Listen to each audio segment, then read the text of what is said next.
Ok. Yo me introduzco. ¿Sí? Sí, sí. Vamos a continuar entonces con... Los invito a sentarse. Los que están atrás pueden intentar sentarse un poquito más adelante y vamos a continuar entonces con la presentación de Tom Maniatis, que va a introducir Claudio Hetz. Buenas tardes.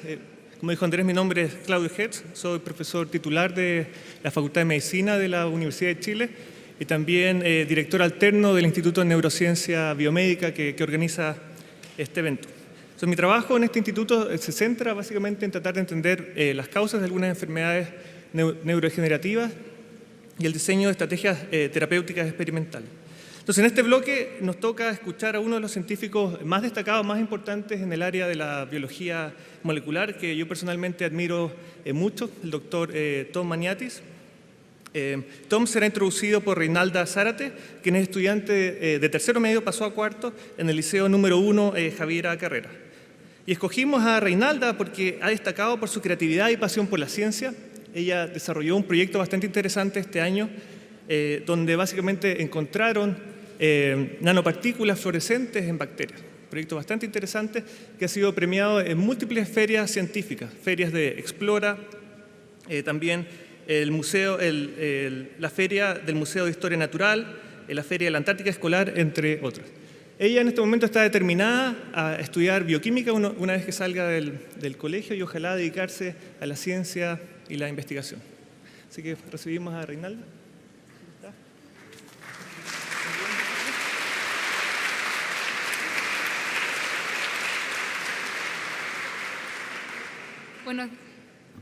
Buenos días, autoridades y público presente. Hoy tengo el placer de presentar al profesor Thomas Maniatis, precursor de la biología molecular y un líder en el área de la biomedicina, quien ha realizado invaluables descubrimientos sobre la naturaleza de los genes. Su labor científica ha sido reconocida por numerosas distinciones, entre ellas el Coachland Special Achievement Award en Ciencias Médicas de la Fundación Lasker, miembro de la Academia Nacional de Ciencias de Estados Unidos y de la Academia Americana de las Artes y las Ciencias. Una de sus publicaciones más destacada y con mayor difusión a nivel mundial es su libro, Molecular Cloning, a Laboratory Manual, redactado junto a Sambroth y Edwards.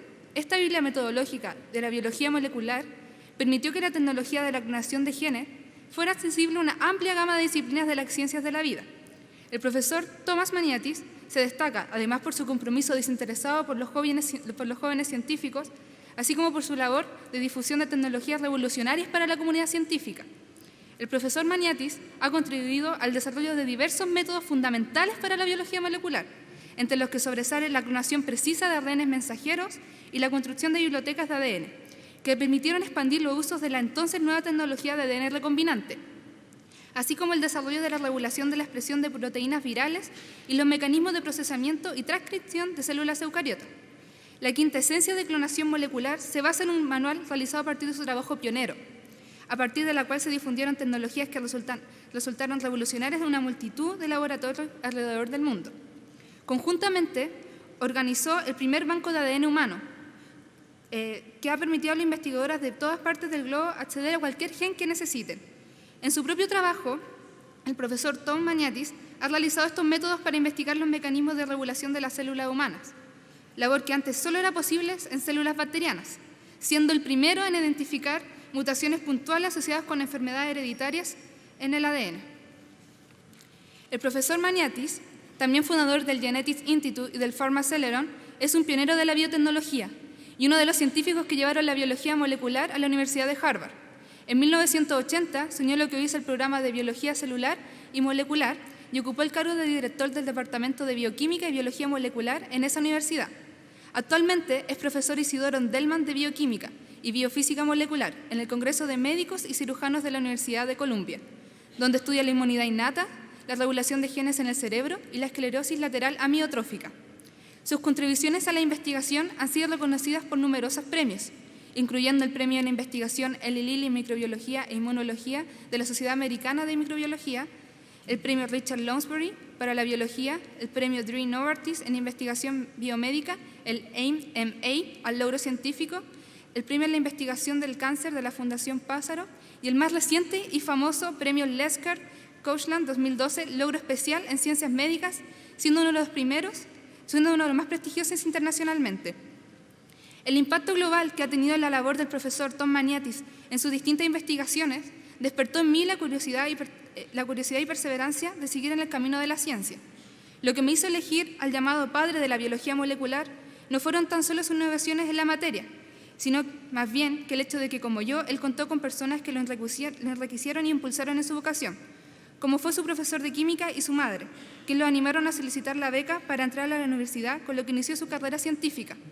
En definitiva, la vida nos da oportunidades que nos convierten en personas apasionadas en lo que hacemos. Es necesario resaltar esto, ya que depende de nosotros transformar y dar oportunidad a la sociedad. Debo agradecer al Instituto de Neurociencias Biomédicas por darme la oportunidad de conocer la historia del profesor Tom Maniatis, que revela que la ciencia es un trabajo en sociedad que requiere perseverancia, pasión y convicción. Como el profesor Tom Maniatis, me gustaría poder seguir siendo una apasionada de la ciencia y llegar a ser una científica integral al igual que él. Muchas gracias. Dejo con ustedes al padre de la biología molecular, el profesor Tomás Maniatis.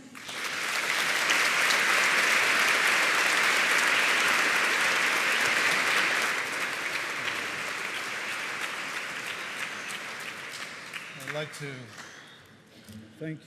Is this on? Yes, sir. It's on. Well, I'd like to thank you Quisiera agradecerlo por for that introduction. esa introducción tan And cálida to thank the y organizers agradecer a los organizadores, Andrés, for Paola, a fantastic por visit. una visita It's fantástica a been, Chile. wonderful Ha sido with maravilloso a group of Nobel laureates con un grupo de central premios concept, Nobel y con percepción céntrica. to see, Poder Patagonia, ver la Patagonia, poder saborear la comida y experimentar la cultura de su pueblo. Lo estoy pasando estupendo, realmente disfrutando So, muchísimo. I don't have the title of No tengo el título de neurocientífico, estoy un poquitín fuera de lugar en este I work simposio. mainly on Trabajo básicamente en regulación génica. I'm working on a problem Estoy trabajando en un problema que conecta a ambos y voy a tratar de demostrar cómo eso So as you ocurre. can see from Ustedes pueden slide, ver, en base a esta the diapositiva, human brain is very el complex. cerebro humano es tremendamente complejo y uno de los problemas claves a abordar es cómo la complejidad se va formando a lo largo del desarrollo y cómo va cambiando como respuesta a percepciones sensoriales como escuchamos de Thornton y de Charles. The brain is highly El cerebro es altamente plástico y cambia. over 100 billion. Y hay más de 100.000 millones de neuronas, cada una de las cuales puede hacer miles de conexiones sinápticas. Entonces, ¿cómo se hace esto? And it's a central problem. Y es un problema central que está siendo abordado por muchos distintos laboratorios de cómo las neuronas individuales saben quién es y dónde está. That's basically Y esto básicamente es el problema del cual voy a estar hablando sobre este mecanismo de la autoevitación that's dendrítica. explained Eso se very explica de manera muy simple en esta diapositiva. This picture is Esta imagen aquí es esa de una célula amacrina de Stardust, como estrellada, de la retina de los mamíferos. Y puedes ver estas hermosas células tienen dos propiedades bien interesantes. Sus ramas dendríticas se extienden aleatoriamente desde el centro, llenando todo el espacio disponible. that's called self. Y eso es lo que se llama autoevitación, o sea, no se entrecruzan, ellos van llenando el espacio. Y la segunda propiedad es lo que llama tiling, o la disposición de arreglo. Se disponen en esta dimensión, interactúan entre sí en esta dimensión, pero también se disponen de manera vertical, y eso también lo escuchamos de Thorson. The question Entonces la pregunta está, ¿cómo ocurre eso? ¿Cómo existen esta autoevitación y esta disposición de arreglo? Mucho de lo que sabemos en este punto proviene de estudios en la drosófila de Larry Berskin, en el laboratorio de Larry Berskin. Voy a resumir un poco eso y ponerlo en contexto con estudios en mamíferos.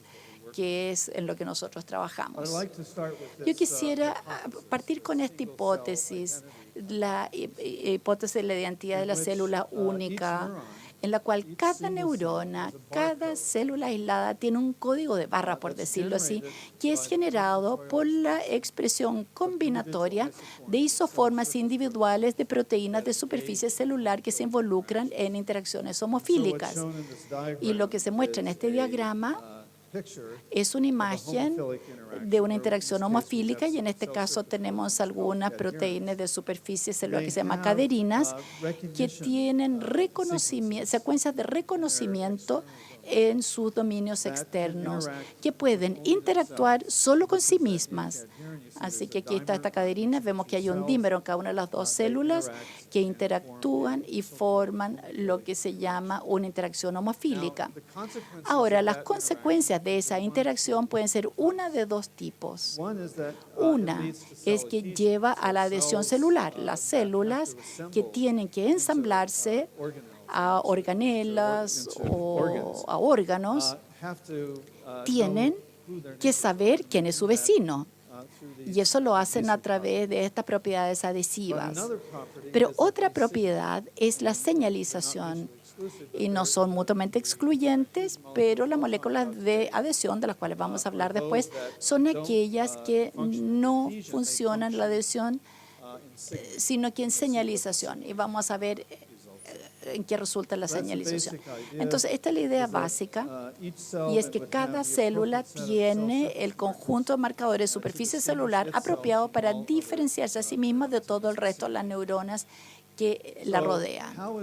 Entonces, ¿cómo se genera esta diversidad de las células únicas? Aquí hizo un listado de los diversos mecanismos que han sido demostrados en el pasado. Y considerando que aquí hay 2 premios Nobel que han descubierto cada una de estas 2 vías, ya no están trabajando en ella, pensé que sería apropiado que ellos, de hecho, pudieran explicar qué son estas 2. Y quisiera pedirle a Susumu que por favor suba y muestre la siguiente diapositiva sobre los rearreglos de ADN de células somáticas.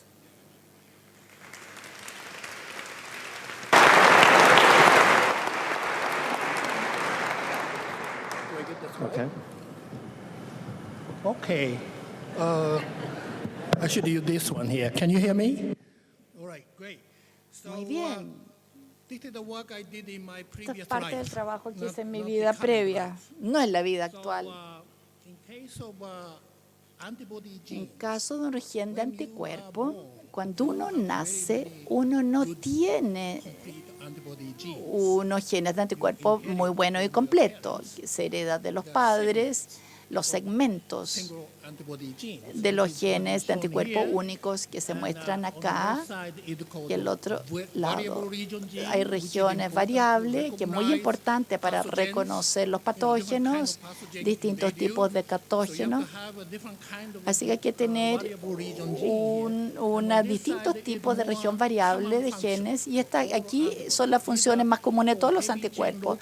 Estos son para anticuerpos y proteínas hechos de cadenas pesadas y cadenas livianas. En el otro caso de cadena pesada, y aquí podemos ver Your lymphocyte to develop los linfocitos a desarrollar se tienen que nearly random someterse a un arreglo, recombinación en el cromosoma casi aleatoria, de manera que el ADN entre los 2 segmentos and you come up with this se elimina structure like that. y resulta esta estructura You still así. have some sequence Todavía that hay end una up in a secuencia, protein, those are called estas proteínas que se llaman intrones, como ustedes saben.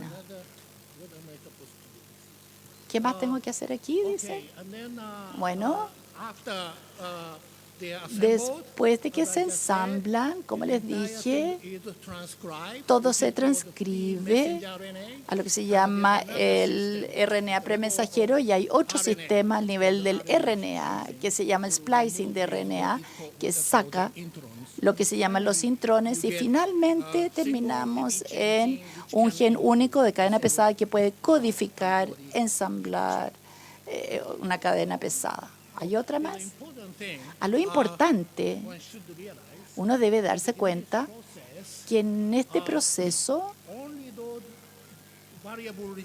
solo esos genes de región variable que se acercan a los genes de la región constante se activa, solo ellos.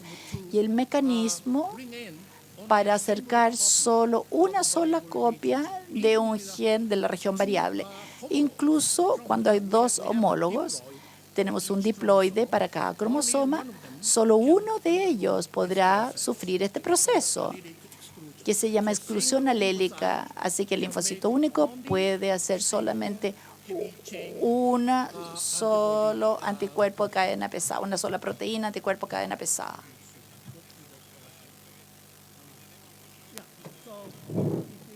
Entonces, no sé lo que dice, ni idea lo que dice.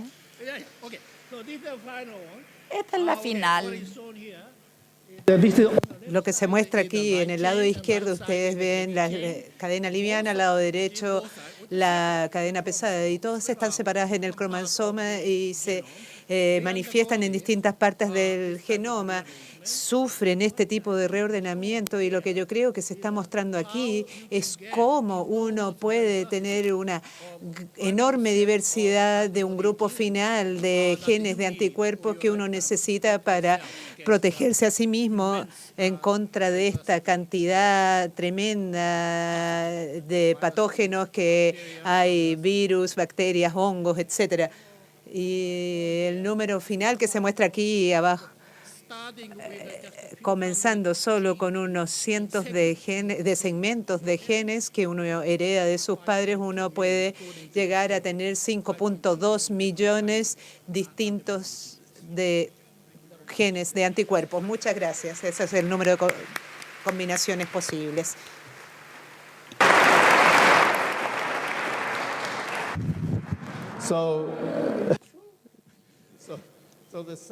Bueno, el segundo ejemplo en términos de generar altos niveles de diversidad en células únicas del sistema olfatorio, y esto fue descubierto por Richard Axel y junto con Linda Buck, y ahora entonces les voy a pedir que muestre un par de diapositivas a Richard.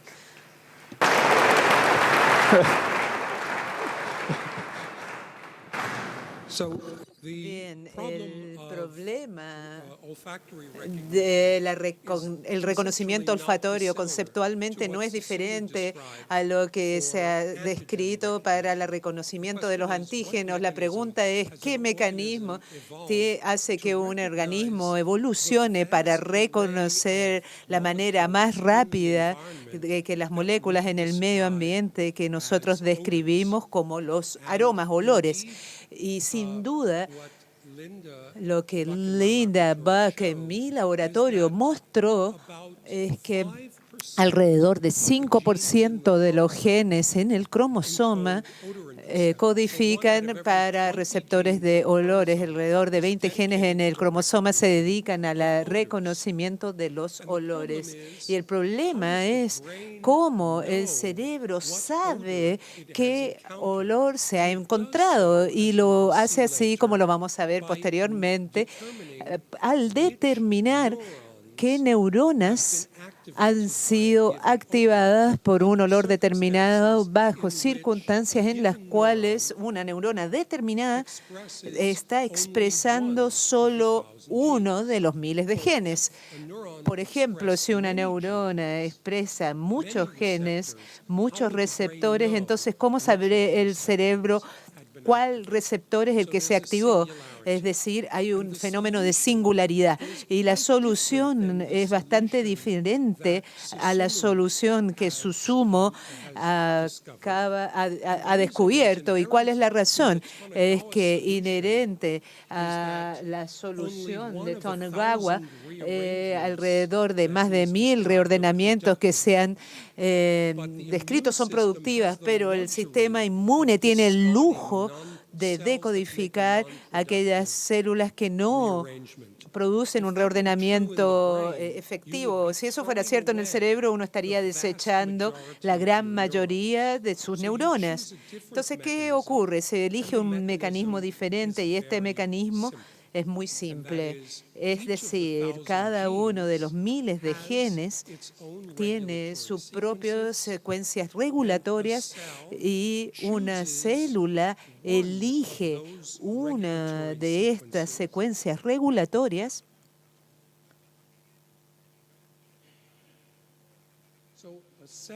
Una célula entonces elige una sola de las miles de genes distintos y lo hace así por un mecanismo más bien único que nosotros creemos que es un reforzamiento trans. Y el componente importante del sistema es que una vez que la célula elige uno de los genes, va a producir un mecanismo de retroalimentación o feedback para evitar que en ninguna otra oportunidad elija otro gen. Es decir, uno termina teniendo una distribución de neuronas en el sistema olfatorio. Cada una de estas neuronas va a expresar solo un olor y gen receptor. Y esto evita el problema de cómo el cerebro, o explica el problema de cómo el cerebro o qué neuronas han sido activadas, y así el cerebro va a explicar eso, y de eso voy a hablar en la tarde.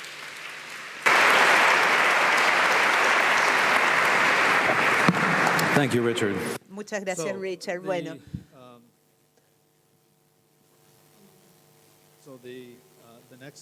el siguiente mecanismo para generar diversidad se llama el splicing alternativo y se muestra aquí en esta diapositiva de manera esquemática, y solo muestro un solo aspecto de muchos fenómenos de splicing alternativos que pueden ocurrir. ¿Qué ocurre aquí? Si ustedes miran, los exones amarillo y verde pueden ser excluidos o incluidos en el producto final. Es decir, el splicing puede introducir la caja amarilla o verde, y eso va a generar proteínas que están siendo codificadas de acuerdo al color que se mantuvo.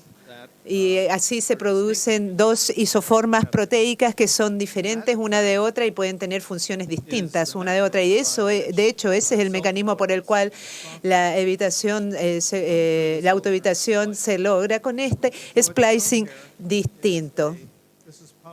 El splicing es corte y reunión a nivel genética. Aquí tenemos un RNA premensajero y tenemos 12 alternativas para los exones rojos, 48 para el azul, 33 para el verde. Como se ve en la imagen superior, pueden ser elegidos en forma aleatoria por eventos de splicing alternativos para crear un RNA mensajero o mRNA que van a tener distinta proporción de estos de acuerdo a los que van siendo elegidos, y esa proteína resultante de esta va a tener moléculas de superficie, las denominadas SCAM, y ustedes ven, genera una región homofílica de unión, y con esto se puede generar una orden de 18.000 formas de superficie celular alternativas distintas, resultado de este splicing. Y esto en proceso se ha demostrado que ocurre completamente en forma aleatoria, y cada neurona lo hace en forma distinta, y cada neurona va a tener en su superficie celular una distinta combinación de esto. Si hay un encaje perfecto, ustedes ven rojo, azul y verde son las mismas. Sin embargo, solo un cambio muy pequeño en la secuencia va a evitar que esa interacción, de tal modo que una célula está formando una forma, una isoforma, y la otra hace la otra isoforma, no van a involucrarse en esto. Y esto va a tener también consecuencias funcionales. La forma silvestre que se muestra a la izquierda muestra ahí dos neuronas que están adyacentes entre sí. Ustedes ven que en la neurona silvestre las dendritas no se cruzan entre sí a sí mismas, sino que cruzan la neurona que está al lado, y de hecho pueden tener conexiones sinápticas con ella. Pero en los mutantes que están en las dos formas de la derecha, el DSCAM1 no reconoce a sí mismo y cruza con la neurona del tipo salvaje y consigo misma en términos de esos cruces dendríticos. Y también en la isoforma única al lado derecho, ustedes ven que reconoce a otro como sí mismo. Y esta es la lógica que hubo detrás y funcionó por los experimentos que se hicieron nacieron en Drosófila. Y la idea es que esta interacción homofílica va siendo seguida de una señalización, desenganche y repulsión. Es decir, hay un reconocimiento, tenemos las mismas proteínas de superficie, nos unimos, nos enganchamos por un mecanismo no conocido que luego lleva a la separación y repulsión. Y las dendritas finalmente se rechazan entre sí. Estas, por lo tanto, no son moléculas de adhesión. La pregunta entonces es, ¿cuál es la fuente de la diversidad de la superficie celular en los vertebrados? Y resulta ser que el homólogo de mamíferos de los genes de SCAM, de la drosófila, son muy simples. Solo tienen tres formas distintas que son resultado del splicing y no pueden proveer la diversidad necesaria para este tipo de reconocimiento, de este problema de reconocimiento. Y resulta ser que el mejor candidato para esto son los genes de protocaderina que están agrupados, y ustedes van a observar que van a tener el potencial de generar una diversidad de superficie celular enorme por un mecanismo que es muy similar al que Richard describió en el sistema olfatorio, con ciertas variaciones. En este caso, no hay una exclusión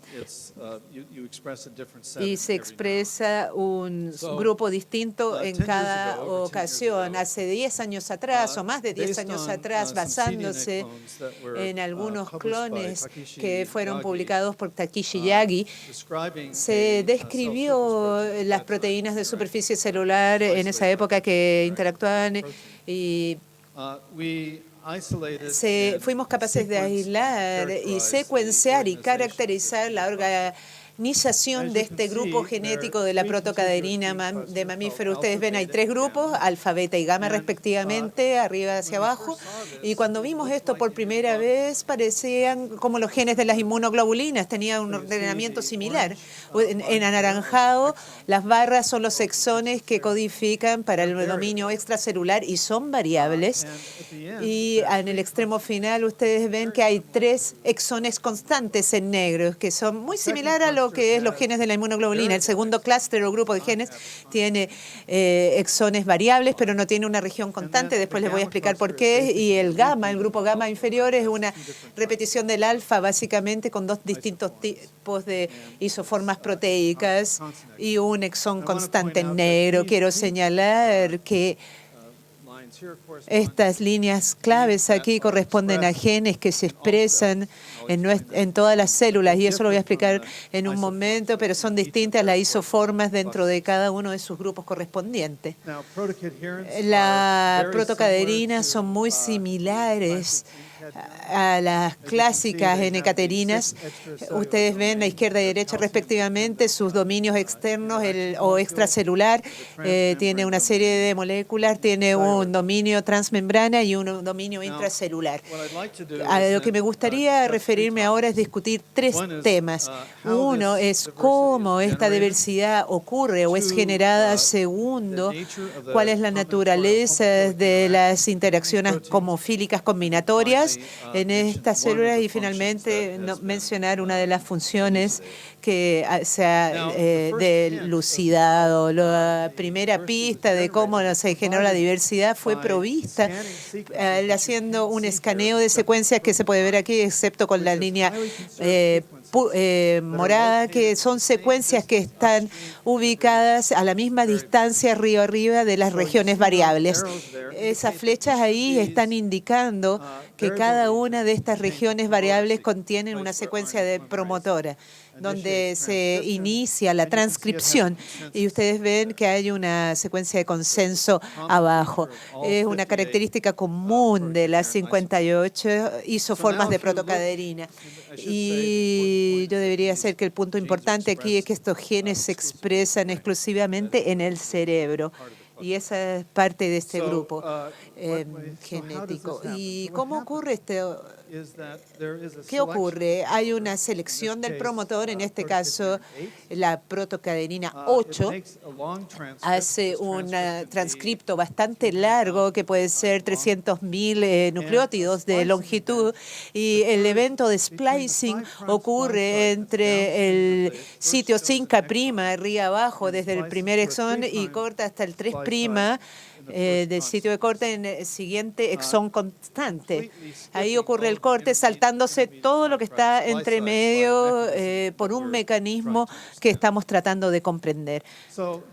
De tal modo que esto va a generar una protocadenina, el RNA mensajero de la protocadenina 8, que tiene el exón variable que se separa del constante, y esto va a generar una proteína protocadenina 8 que se ve ahí, que tiene tus 3 porciones: extramembrana, transmembrana e intracelular. Observación más importante fue hecha por el laboratorio en el año 2005. Sumi colaboradores tomaron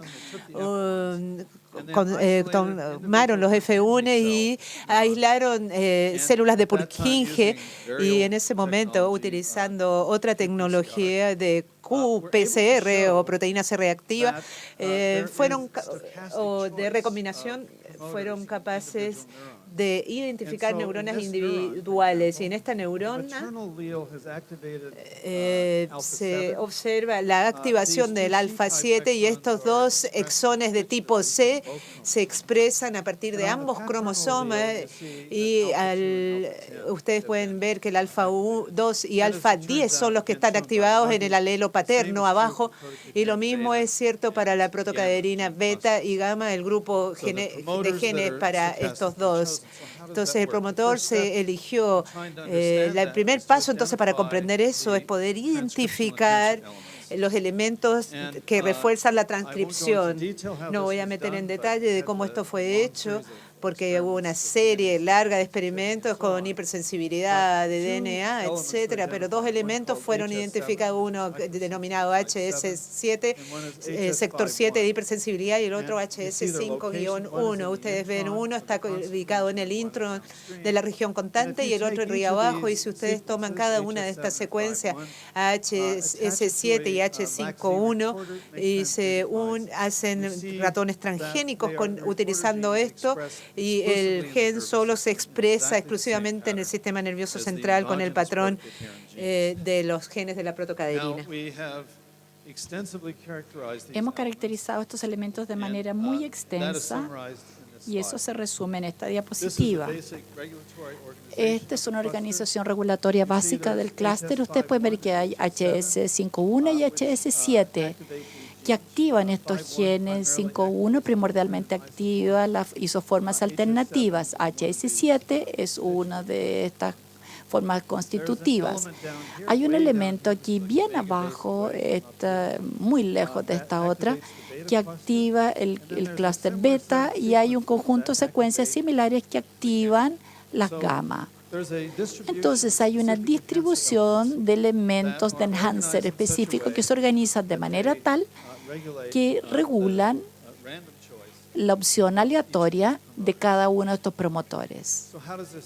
¿Cómo ocurre esto? Resulta ser que hay 2 proteínas claves que se unen a los promotores y los enhancers, que se llaman CTCF, que es el factor de unión CTCC, que fue descubierto inicialmente debido a su capacidad de unir secuencias de aislación que separan dominios regulatorios en los cromosomas. Y se une también a elementos de promoción y enhancer. La coesina, que es una molécula que está involucrada en segregación de cromosomas, pero más tarde se ha involucrado en interacción de promotores y enhancers. Es un complejo multiproteico que funciona durante la división celular para alinearse las cromátides hermanas, y se ha demostrado que media interacción de promotores y enhancers. Y vamos a mostrar los experimentos de secuenciación ChIP-IP, que es un método a través del cual se puede determinar las interacciones de proteína ADN en células vivas hacer un cross-linking e inmunoprecipitación y hacer secuenciación. Entonces, este es un ejemplo de la manera de hacerlo era encontrar en células neuroblastoma diploide y se expresa su conjunto de protocaderinas específicas, o sea, básicamente imita una neurona individual. Encontramos esta célula que es SKNSH, podemos ver que expresa alfa 4, alfa 8 y alfa 12. Y este es un experimento en el cual tomamos un anticuerpo contra CTCF o RAD21, que es una subunidad de coesina, o una modificación de histona, que es una firma de un promotor activo. Y lo que podemos ver acá arriba, todos los genes alfa, y precioso, podemos ver una P. Este es el número de lecturas, el número de veces que se puede detectar estas proteínas unidas a la secuencia. Vemos alfa 4, alfa 8 y alfa 12. Corresponden exactamente a los genes que están activos en esa célula. Si damos una mirada más de cerca, lo que podemos ver en este gen en particular, y que por supuesto CTCF y RAD21 se unen entre sí, pero se unen a dos sitios, se unen a esa secuencia altamente conservada en la promotor, pero también se unen a un motivo altamente conservado profundamente dentro de la región de codificación del gen. Y ustedes verán la significancia que eso tiene posteriormente. Así que están separados más o menos por 1000 nucleótidos estos dos sitios de unión. Si acaso miramos al enhancer, este es HS51, ahora tomando este HS51 azul, si en cada uno de los genes CTSF y RAD21 se unen a los sitios en conjuntos y se separan alrededor de 700 pares base. Y ustedes pueden ver que los nucleosomas, que son característicos de un promotor activo, también están en el enhancer. Entonces, surge la imagen entonces que vemos CTCF y coesina se unen al enhancer, lo vemos uniéndose a los promotores activos que corresponden a los transcriptos que podemos ver en esa célula. Ahora vamos a usar otro método que se llama una captura de confirmación de cromosoma. No puedo entrar en eso, pero es un método que nos permite detectar interacciones entre secuencias relacionadas distantemente por interacciones de enhancers y promotores, como ejemplo. Y este es una diapositiva bien complicada, no la voy a revisar en detalle, pero simplemente ver que cada vez que uno ve un pic acá, significa que la secuencia HS51 está interactuando con ella. Y lo que vemos es una correlación perfecta de interacción con los genes que están activados. Así que los promotores activos están formando un loop con el enhancer HS51. Y eso es cierto para tanto coesina. No, a ver. Si ustedes eliminan la coesina a través de un knockdown, de que no se ve la interacción, no se ve expresión, y también se ha demostrado en el laboratorio de Yogi haciendo ratones knockout de coesina, se ven cosas similares. Entonces lo que surge ahí es que cada célula ensambla cada uno de esos dos cromosomas de manera totalmente aleatoria.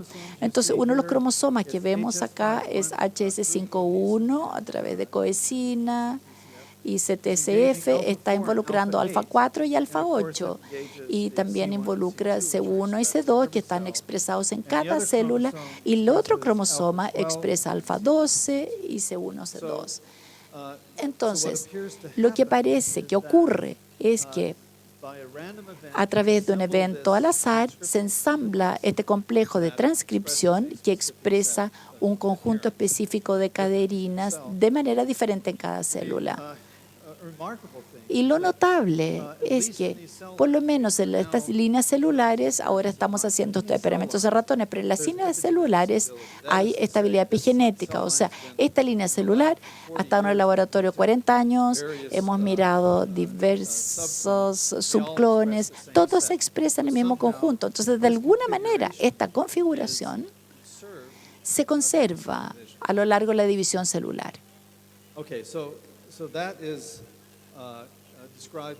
Eso describe cómo se hace la elección. ¿Qué hay de las interacciones homófilas combinatorias? Hay solamente unas pocas isoformas y yo le dije que en el DSCAM hay 12.000. Entonces, ¿cómo uno puede posiblemente generar suficiente diversidad para la autoevitación? Si ustedes miran a la relación evolutiva entre estas distintas proteínas, podemos ver que se segregan en estas 4 regiones: las betas, los 2 tipos de gamma, los alfa y los tipos C. Para determinar la naturaleza de su interacción, usamos un ensayo que fue desarrollado por Josh Weiner, que es un ensayo de agregación celular.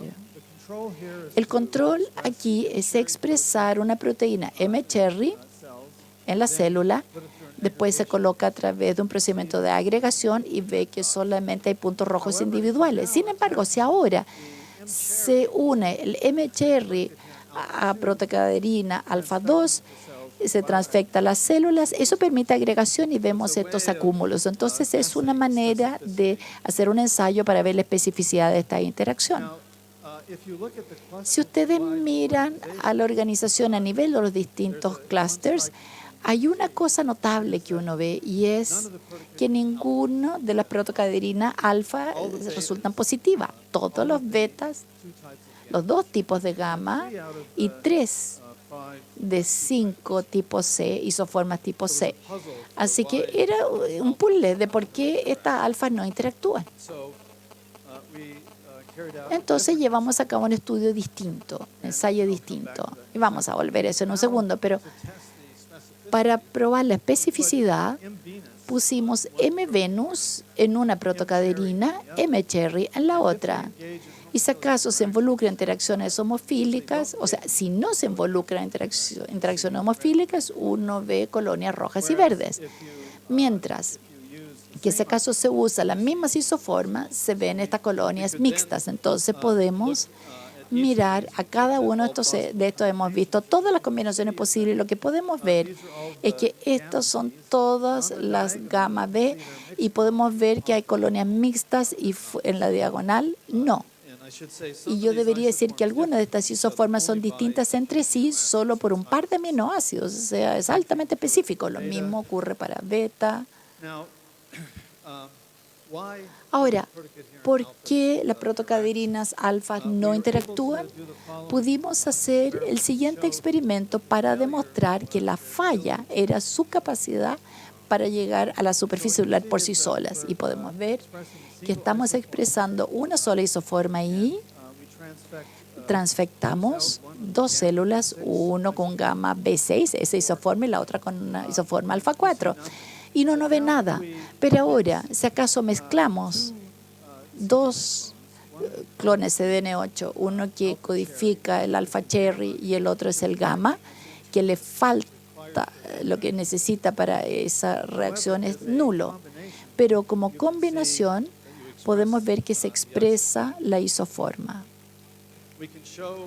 Podemos demostrar a través de imágenes de superficie celular que las alfas, de hecho, no llegan a la superficie celular, se distribuyen aleatoriamente, mientras que las betas, ustedes pueden ver la línea verde, es donde se unen las 2 superficies celulares, B6, etcétera. Y podemos ver con alfa 4, gamma B6, podemos ver compromiso de la superficie celular. Entonces, lo que pasa es que el alfa no logra llegar a la superficie. Se une a un beta o un gamma que lo llevan a la superficie y ahí puede interactuar. Ahora, podemos rescatar todas las alfas de esa manera, pero un punto importante, como les dije antes, es cuál es la naturaleza del complejo que interactúa en la superficie celular. Para abordar eso, hemos hecho el siguiente experimento. Estamos tomando, en este caso, 2 isoformas, coexpresando G3 y alfa 4, y después lo probamos contra sí mismo y al igual que contra todas las otras. Y lo que podemos ver es que el GC alfa 4 no interactúa con alfa 4, no interactúa con gamma 3, solamente interactúa con la combinación. Así que es altamente específico y es ese complejo el que está interactuando, como podemos ver acá en la diagonal. Ahora podemos hacer eso con 3. Y lo mismo es así. Ahora estamos expresando en una célula alfa 4, B17 y gamma B1. Y podemos ver que la única que tiene colonias mixtas es el calce perfecto. Lo que esto nos dice es que por lo menos en este caso con 3, uno genera un complejo que tiene especificidad homofílica como complejo, no como isoformas individuales. Entonces, esto de manera diagramática así se vería si uno tuviera 2 de ellas. Diría que puede ser todas estas combinaciones, en este caso de dímeros, y solamente el dímero perfecto en el cual se expresa gamma C3 y B6. Ahí, solamente ahí ve interacción. Lo que eso significa, y yo debería decir que realmente no sabemos la naturaleza del complejo cis en la superficie celular. Ha habido informes que podría ser un tetrámero, pero la evidencia biofísica es sumamente débil. Si sabemos que todas las protocaderinas interactúan en grandes complejos en la superficie celular y no sabemos exactamente cómo se involucran en esos complejos. Pero esto nos lleva al problema combinatorio. Como les dije, si tenemos los 2 cromosomas, cada uno de los cuales se expresan en distintos conjuntos, esos son 15 distintas isoformas aleatorias en cada célula y ustedes pueden calcular la complejidad dependiendo si acaso asume que es un monómero, un trímero o un complejo de un orden más alto. Si hace eso, ustedes pueden ver que con el dímero cis hay 120 posibilidades y llevamos a 12.720 posibilidades, que están en la misma idea que el de SCAM. Entonces, actualmente estamos tratando de comprender la naturaleza del complejo, cómo interactúa, pero está claro que esto tiene el potencial de generar el mismo nivel de diversidad que es necesaria para la autohabitación y para el arreglo de su disposición en la línea celular. Ahora, por supuesto, lo que no sabemos es nada sobre la abundancia de la distribución intracelular de las isoformas. Ustedes se pueden imaginar que las dendritas se segregan distintas isoformas de manera diferente, que tiene que verse abordado. Y no sabemos el número de interacciones homofílicas necesarias para gatillar la autorrepulsión, si es que lo hace. Yo les voy a mostrar que sí lo hace, pero lo mismo se aplica para DSCAM. Entonces, termino para analizar brevemente qué conocemos por la función de las protocaderinas. Entre estos diversos laboratorios, diversas deleciones han sido hechas. Los clústeres gamma han sido eliminados. Esto es neonatal letal. Es complejo. No tengo tiempo para hablar de eso. En la protocaderina beta, los clústeres, se ha hecho knockout. Estos ratones sobreviven, están fértiles. Hasta ahora no hemos podido encontrar el fenotipo. Hemos mirado muchos sistemas distintos. La deleción de la protocaderina alfa es viable y fértil. Yagi ha implicado que esto participa en la formación glomerular y ciertas distribución de neuronas. Y ustedes ven el clúster completo, se ve que es letal en la etapa embrionaria precoz y por lo tanto no va a ser útil, pero entonces aquí tenemos algunos ratones que nos ha permitido estudiar una deleción completa de esta. Pero no voy a entrar en detalles, simplemente se ha hecho una serie de estudios en el clúster de genes de protocaderina gamma y hemos analizado utilizando una serie de ratones que fueron desarrollados en cada uno de nuestros laboratorios para referirnos a la siguiente pregunta de la autoevitación, que muestra aquí las células que les señalé al principio de la charla, las células macrinas de Starburst que están en este nivel de la retina, esas rojitas que están ahí, están alineadas, tienen sus dendritas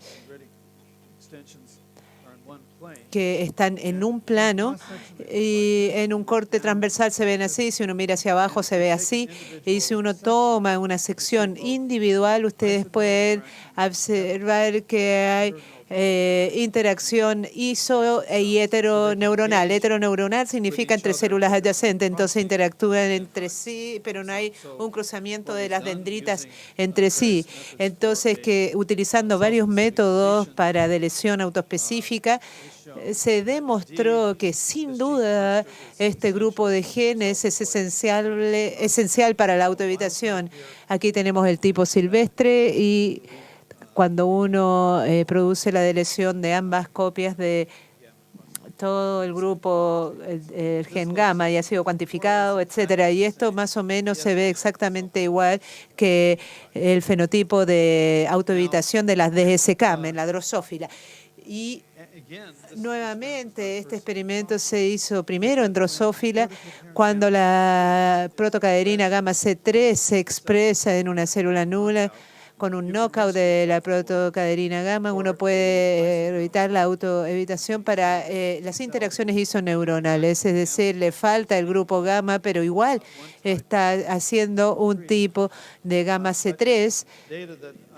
Pero en datos que no voy a mostrar, se demostró que cuando uno hace esto se interfiere con la interacción normal heteroneuronal.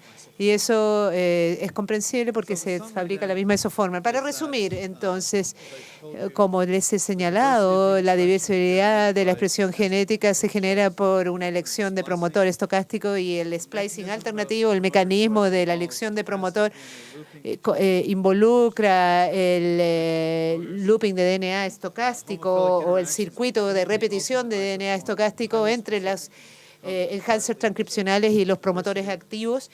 Las interacciones homofílicas entre la protocaderina en las isoformas alternativas es altamente específico y combinatorio, y este es requisito para la autoevitación y para las células amacrinas Starburst de la retina. Se han identificado de diferentes funciones, pero el rango completo de funciones, identificarlo ha sido difícil porque hay una redundancia entre los grupos de genes y un número de laboratorios, incluyendo el nuestro, han diseñado ratones para superar este problema que ha aparecido, y esperamos poder comprender con mayor profundidad el rol que estas moléculas de superficie celular tienen sobre el circuito neuronal. Quisiera agradecer las personas que participan en mi laboratorio, los que trabajan en expresión genética, interacciones homofílicas y estudios funcionales. Tenemos colaboración con el laboratorio de John Sainz. Aquí está Julie Lefebvre, fue la que participó en gran parte ahí. También hemos trabajado con el estudio de interacción cromosoma con Yawu en Shanghái. Y también participó el laboratorio de Rick Myers en el análisis de función. Muchísimas gracias.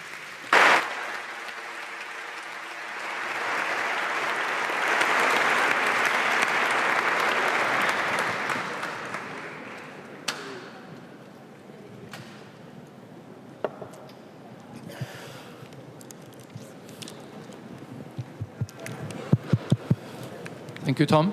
Gracias, Tom. Tenemos tiempo por algunas preguntas. Recuerden micrófono para facilitar la traducción. Well, I will start then. Voy a comenzar yo, entonces, ¿me puedes escuchar bien? ¿Me escuchas bien? Bien. Esta gran diversidad en la generación de estas moléculas que son esenciales para la conectividad, para la mantención de una estructura, la posibilidad de fracaso en poder llegar a lograr esta conectividad, si depende de estas moléculas, también es enorme en términos de la cantidad de problemas que se pueden generar. ¿Están pensando ustedes en maneras en las cuales ustedes podrían manejar problemas potenciales que podrían aparecer a partir de mutaciones específicas? Porque el número puede ser realmente muy grande. Sí. En cuanto a la combinatoria. Sí, debiera decir que un número de estudios de secuenciación de exones completos en niños autistas y sus padres y hermanos ha permitido identificar un número de genes que son característicos de esta patología, y las mutaciones en estos 3 grupos de genes han aparecido en estos estudios. Ahora, por supuesto, acá hay un tema estadístico, no tenemos ninguna prueba directa que participa en esto, pero están apareciendo en forma consistente en los estudios, y algunos de las protocaderinas que no están agrupadas y de las cuales no hablé también están en esta lista. Estamos hablando de 100 genes aproximadamente que están apareciendo repetidamente en estos estudios. Entonces, claramente, si tienen una función que está mutada, va a haber consecuencias fenotípicas. ¿Más preguntas?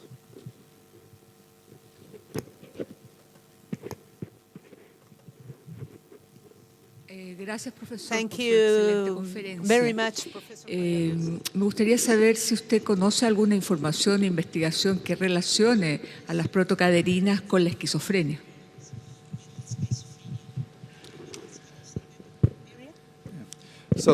La pregunta es si es que hay evidencia que hay una relación entre estos grupos de genes y esquizofrenia de las protocaderinas. Creo que el análisis del genoma o de la esquizofrenia está en una etapa tan inicial que hasta ahora no ha aparecido nada. Hay algunos SNPs que han sido mapeados por 1 o 2 grupos, pero como ustedes saben, en la mayoría de los casos resulta no ser indicativo de una mutación o una causa de la esquizofrenia, pero creo yo que esto va a ser un esfuerzo mayor. Y de hecho, ¿dónde está Charles? Charles está organizando un esfuerzo, como ustedes sabrán, en hacer secuenciación de exones completos para aquellos pacientes esquizofrénicos que están en Chile. Están siendo llevados a cabo en el Centro de Genómica y esperamos que aparezcan respuestas. Thank you very much. Muy agradecida por esto y mi consulta es, si una persona que nació con la enfermedad celíaca y fue desnutrida hasta los 53 años de edad, con 37 kilos de peso a esa edad, ¿cómo se explica que pudo ser profesional universitaria si la mala alimentación afecta al cerebro? Gracias.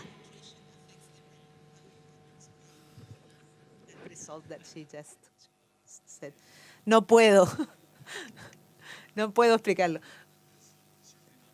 Sin duda no es mi área de expertise, pero es obvio que no hay duda, así como vimos a partir de Thorsen, si a uno le falta centrina, si a uno le falta nutrición, en la etapa precoz se va a dañar la plasticidad en esa etapa, pero hay una serie de alteraciones neuronales desde el comportamiento hasta la estructura. Thank you very much. Okay. Tom, for your excellent talk.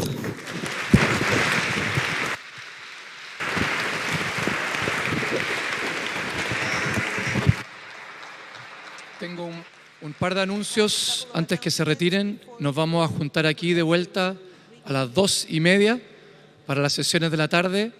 Va a abrir la sesión Mateo Budinich, quien es presidente actualmente de CONICIT, y vamos a continuar con las presentaciones de la tarde después de eso. Y además, contarles que como parte de los esfuerzos que estamos haciendo por que la ciencia llegue a la sociedad en Chile, el Congreso del Futuro se va a basar este año en ciencia chilena y están invitados entonces a partir del jueves también a asistir al Congreso que parte entonces como parte de la iniciativa del Senado. Muchas gracias.